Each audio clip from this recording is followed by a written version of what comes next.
Amigos de Correo del Sur, bienvenidos a una nueva entrevista en este espacio. Hoy muchos lo saben, pero para los que no lo sepan o tal vez lo tengan que recordar, estamos celebrando 42 años de vida democrática en nuestro país. Es una fecha muy importante, es un hito que debemos recordar y para hablar más sobre esta fecha y todo lo que tenga que ver con la democracia en la actualidad, estamos con el expresidente Jaime Paz conectados, con quien estaremos conversando sobre este hito y también lo que se viene en Bolivia.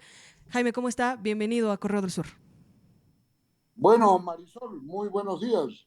Con gusto de estar en Correo del Sur eh, para un diálogo sobre un tema tan importante. Muy buenas. ¿Cómo están ustedes? Acá nosotros estamos también muy bien, felices por estos 42 años, pero déjeme empezar esta breve entrevista y esta charla que vamos a tener con una pregunta tal vez fuera de la línea de la democracia en sí. Sus predicciones para el partido del día de hoy de Bolivia con Colombia, queremos saberlas también de la mano de un expresidente. Tú sabes que desde que cuando yo era presidente decía Bolivia país de ganadores, y resulta que nos clasificamos al Mundial. Yo iba a entrenar con los muchachos ahí y sigo manteniendo amistad con ellos hoy día, Valdivieso, Echeverry, Peña, eh, Platini, Truco. eh, lo logramos. ¿Y por qué no lo vamos a lograr de nuevo? Eh, Creo que la muchachada de la selección ha tomado una mística como existía cuando nos clasificamos, por lo menos a juzgar por el triunfo que tuvo sobre Venezuela, que más allá de la altura jugaron bien, ganaron bien y lo comprobaron ganando en Chile. Entonces, soy optimista, Marisol, pero además esta tarde es la tarde porque Claro. si ganamos ya casi estamos camino a la clasificación, pero si perdemos se nos cierra la puerta definitivamente. Entonces, esta tarde casi diríamos que nos jugamos la clasificación. Tenemos que estar todos los bolivianos ahí con nuestra buena onda, con buen espíritu, acompañando a la muchachada que esté defendiendo nuestros colores. Muy bien, nosotros nos unimos a su optimismo entonces, y no solamente nosotros como Correo del Sur, sino toda la población boliviana, de hecho, que está expectante a este partido. Retomando la línea de lo que nos trae acá esta mañana, quisiera conversar con usted y más que todo pedirle que nos relate los momentos que recuerde de ese 10 de octubre de 1982. ¿Cómo nos los podría resumir si tuviera que relatarle a alguien que tal vez no sabe qué fue lo que ocurrió? Bueno, mira, todo había sido muy duro hasta ese momento. Cuando yo fui a posesionarme como vicepresidente, no tenía domicilio conocido. Todavía andaba semiclandestino porque no sabíamos exactamente lo que podía ocurrir.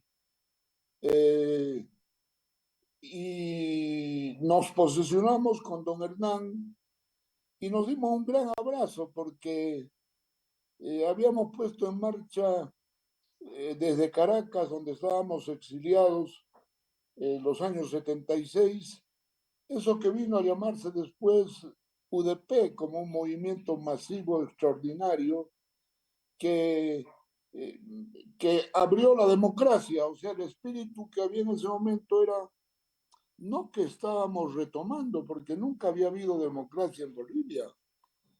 Los intentos que se hicieron en el pasado fueron cortos y fracasaron. Eh, Se impuso siempre lo que yo le llamo el modelo que había en ese tiempo, el golpismo civil militar boliviano. Y digo civil militar, porque no había militares golpistas sin civiles que los rodearan. Y el primer golpe se dio justo en la capital al mariscal Sucre, que tuvo que salir herido hacia el Ecuador. Y la última sangre derramada fue la sangre de la Dirección Nacional del MIR en la Harrington por el último golpe brutal que se dio con García Mesa. Entonces, en ese momento, cuando, bueno, finalmente nos posesionamos, eh, había optimismo, había confianza de que ya el golpismo civil militar se iba definitivamente, pero también éramos conscientes, Marisol, de lo que nos había costado llegar. La UDP con don Hernán a la cabeza y yo de segundo, tuvimos que ganar 3 veces para que nos dejen pasar.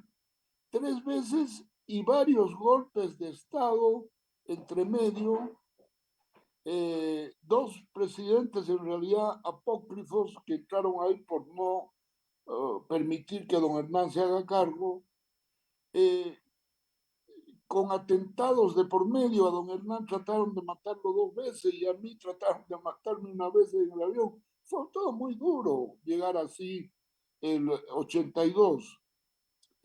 Pero lo que sí no esperábamos es que al haber dicho, bueno, muy bien, ganaron 3 veces, qué sé yo, que pasen, nos hicieron pasar teniendo minoría en el Parlamento.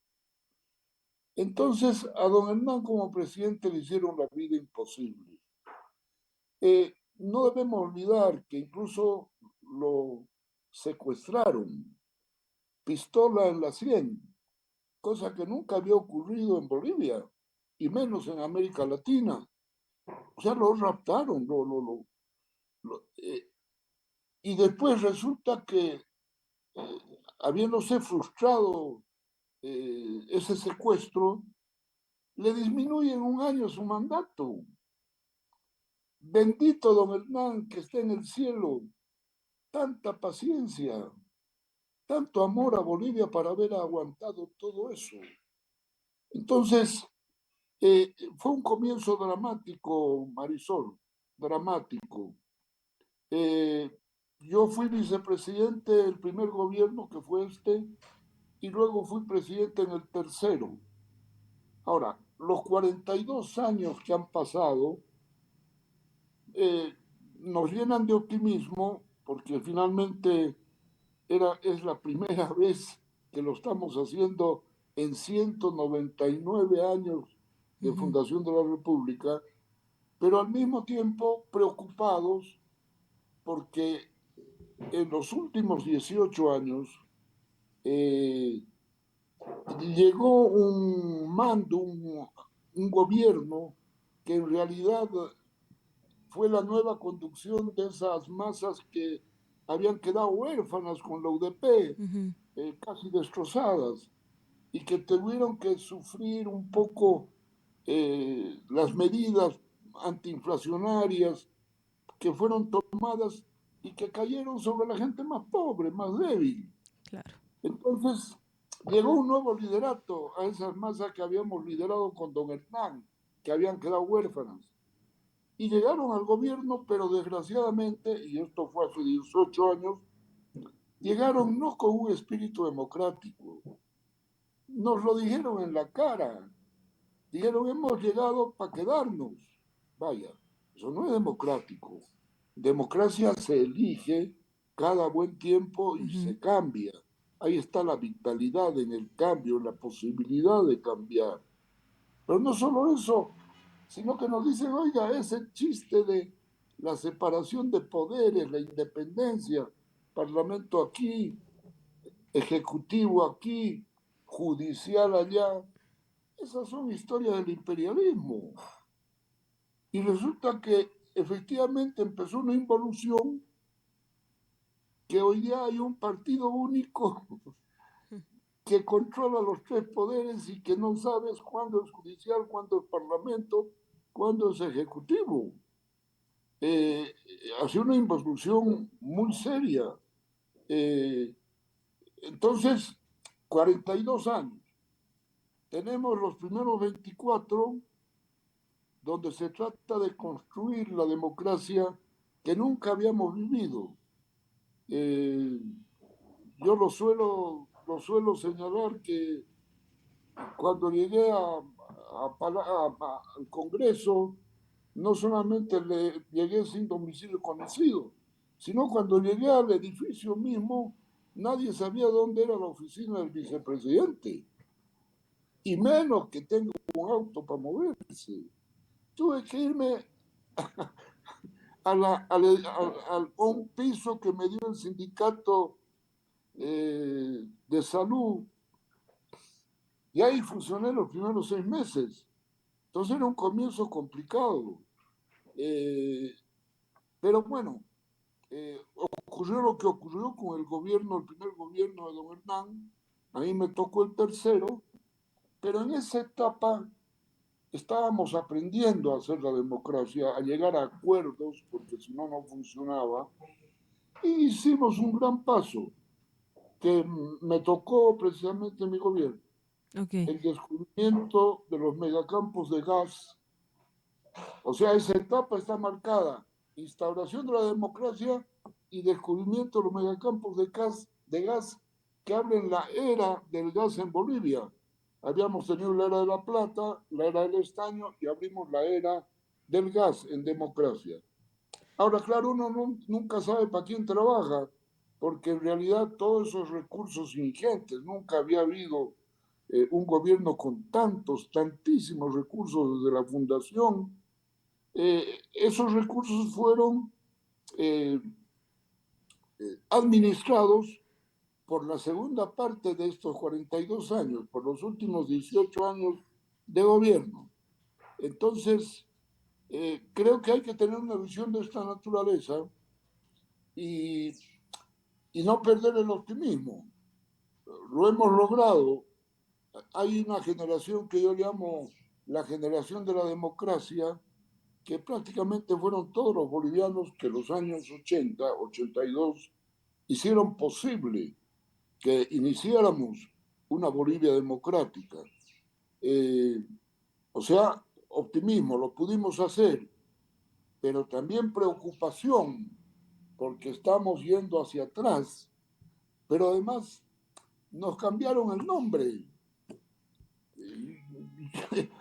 La democracia empieza como república y resulta que ahora nos llamamos Estado plurinacional, Justo, que no tenemos que entenderlo bien de qué se trata, justo ahí, y nos ahí dieron otra bandera. Entonces, eh, ahora tenemos que tener mucho optimismo, mucha fuerza para lograr ir hacia una nueva etapa en nuestra historia, en la cual las perspectivas mejoren para los bolivianos y entre aire fresco a nuestro país, que está haciendo falta. Esto es lo que te puedo decir, Marisol. Justo ahí también íbamos a hacerle una pregunta en el tema del cambio de nombre, bien lo decía usted. ¿Cree usted que al día de hoy, con lo que estamos viviendo en el contexto nacional, en el contexto político, social y económico, la constitución política del Estado debería reformarse y, de ser así, debería ser de forma parcial, total, para restablecer el camino de la democracia, como usted lo mencionaba? Claro, vaya, se han dado cambios no necesariamente positivos, no para bien. Por ejemplo, es increíble en la Constitución, ya que me habla del nombre del Estado plurinacional, y resulta que en la Constitución se ponen nombres de etnias, ¿verdad? De indígenas. Eh, Aunque no está la de mi abuela, por ejemplo, aquí en Tarija, que mi abuela era churumata, pues no está, que no la han tomado en cuenta entre las 36 etnias. Pero lo peor es de que cuando tú dices, bueno, ¿qué es un Estado plurinacional? Yo veo más bien que se está tratando mal a los indígenas, sobre todo los pueblos, las etnias del oriente boliviano, que en mi gobierno vinieron en marcha bajo la consigna territorio y dignidad, y que yo fui con mi gabinete hasta el camino a esperarlos, y en 5 horas nos pusimos de acuerdo en que debíamos reconocer sus territorios ancestrales, es ahí donde nace el Timnis, etcétera. Resulta que hoy hay una involución. se están incendiando los territorios indígenas y se los está incendiando desde el gobierno. Los grandes incendios ahora están en Pando, estamos en Santa Cruz. Entonces tú dices, bueno, ¿por qué le llaman plurinacional suponiendo que existen naciones originarias si no les respetan los territorios que se les reconoció, particularmente durante mi gobierno, en lo que yo le llamo una segunda gran reforma agraria que verdaderamente fue más grande que la primera, porque en este caso se reconocían territorios a etnias. Entonces, todas esas cosas tienen que cambiar. eh, y nos traerá pues mayor certeza porque se ha generado una confusión. ¿Cuál es nuestra bandera? Ya al final no sé cuál es nuestra bandera. Ok. Eh, y no es porque sea un simbolismo, finalmente es una tela, sino el problema que hay detrás. Necesitamos tener certezas. Somos un país, gracias a Dios, hermoso y rico, eh, y somos pocos los bolivianos y bolivianas, 1.100.000 kilómetros cuadrados y nosotros, según el último censo, un poco más de 12 millones. ¿Cómo no nos podemos poner de acuerdo en hacer las cosas de buena manera? Permíteme, Marisol, pequeña comparación para que sea una reflexión. Adelante. Ahora vivimos en el mundo con las noticias de lo que está pasando en Gaza, en Beirut. Yo me puse a investigar un poco. Oye, Gaza, Marisol, tiene 360 kilómetros cuadrados. Líbano, donde ahora están avanzando los israelitas, el Estado de Israel, tiene 10.000 kilómetros cuadrados. Y el Estado de Israel mismo tiene 22.000 kilómetros cuadrados.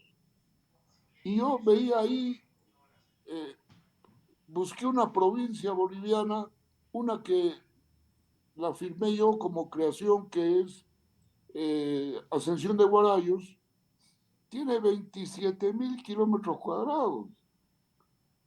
Y Tarija, donde yo estoy,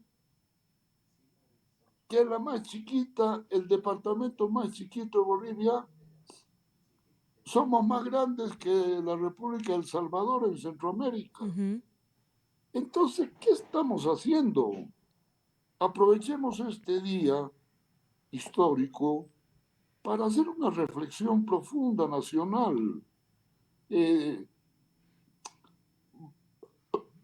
Pongamos en práctica, Marisol, la mejor estrofa de nuestro himno nacional, que siendo la mejor no la cantamos, aquella que nos define esta tierra inocente y hermosa, que ha debido a Bolívar su nombre, es la patria feliz donde el hombre goza el bien de la dicha y la paz.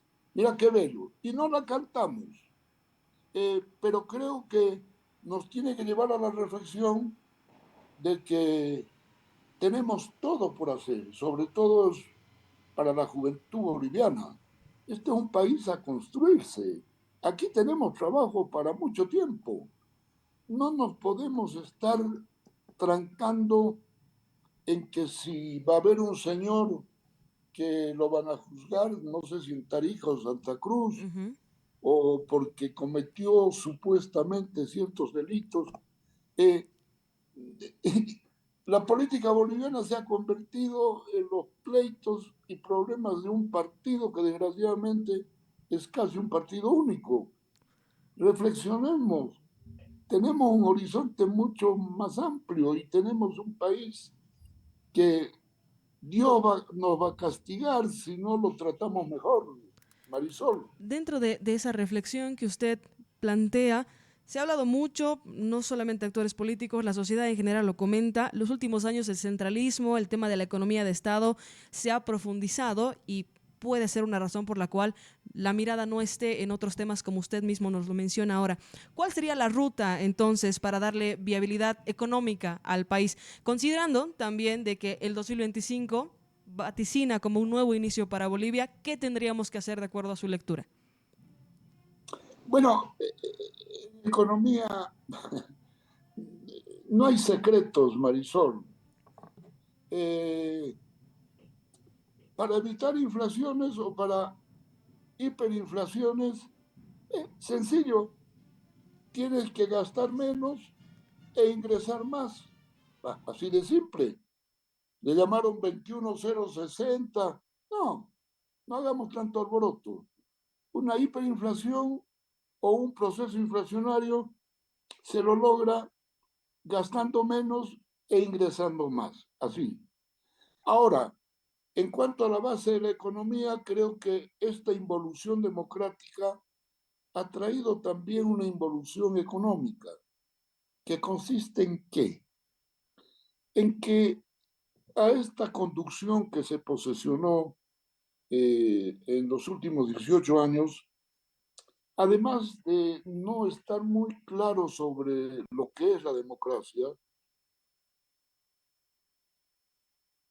tampoco estuvieron claros en que el Estado no es el que tiene que tener las fábricas, digamos, algunos recursos extractivos estratégicos, tal vez sería bueno como el gas, el petróleo, etcétera, que tenga el Estado que está directamente involucrado. Pero en otros factores de la economía, el Estado tiene que crear las condiciones favorables para que la ciudadanía emprendedora sea la que empuje la economía. Yo traté de hacerlo y te doy un ejemplo. Por ejemplo, eh, me tocó a mí dar la orden, y era vicepresidente, para que se haga la represa de San Jacinto, aquí en Tarija, eh, que ha creado una laguna, la laguna, un lago de San Jacinto. Bueno, lo hicimos como Estado, pero ya no nos metimos a cultivar uvas como Estado, ni a hacer vino, ni a hacer cinganis. Sencillamente a la ciudadanía tarijeña le dijimos, muy bien, aquí está el agua, ahora los emprendedores cultiven viñas, y hagan vino y que sea bueno y hagan cinganis. Lo mismo hicimos en Santa Cruz. Oye, en Santa Cruz, eh, la agricultura moderna cruceña estaba en Guarnes, Montero, Minero, Portachuelo, y nosotros dijimos, crucemos el Río Grande al otro lado, y se llamó un plan que le llamamos las tierras bajas del este, que pusieron pantalones largos a la agroindustria cruceña, pero no se metió el Estado a cultivar soya, ni a cultivar trigo, ni a cultivar azúcar, ni a cultivar arroz. Pusimos las condiciones para que ciudadanos emprendedores sean los que se metan en la soya, en la producción. Creo que este modelo es muy importante que pueda ser adoptado en el futuro. El Estado genera las condiciones favorables en todo sentido, sobre todo no siendo Estado tranca, como Rodrigo le llama, o sea, favoreciendo, eh, pero que seamos los bolivianos, los que seamos los emprendedores y pongamos todo nuestro empeño para ser los que generemos la verdadera economía. Ahora, la gran oportunidad estuvo con la plata del gas, medio que la hemos desperdiciado, sobre todo regiones que producían ese gas, como Tarija, Chuquisaca. Eh, pero bueno, no vamos a llorar sobre leche derramada. Hagamos bien las cosas en lo que viene. Yo diría que así, sencillo, para que la gente entienda, yo veo un modelo económico de esa naturaleza, Marisol. Y coméntenos también respecto al tema del país en general, algo que le quería plantear y que usted nos diga también a su criterio y a su experiencia política, ¿en qué momentos en estos 42 años, principalmente en el siglo XXI, me quiero remitir, la democracia ha tenido cierta dificultad de darse a máxima plenitud? Yo le puedo mencionar algunos momentos y usted me dirá si comparte con estos. A ver, Está dímelo. el 2003, por ejemplo, con la renuncia de Sánchez de Lozada, el referéndum constitucional del 2016, todos los conflictos políticos del 2019, momentos que se ha puesto en vilo la democracia. Además de estos, si usted los comparte, ¿qué otros hemos vivido o estamos viviendo que puedan atentar contra la democracia? Bueno, ya te he dicho que los últimos 18 años Ujú. eh, de- del gobierno del MAS, que se ha convertido en partido único, son de involución, de retroceso. Eso es lo que más me preocupa. Ahora, aquel momento que tú mencionas del 2003, donde Sánchez de Lozada debe huir del país en un helicóptero, Exacto. eso fue una especie de golpe de Estado sin participación de los civiles, pero no fue casual. Creo que fue un error, y yo tengo que ver con eso, haber elegido por segunda vez a Sánchez Lozada. Fue un error.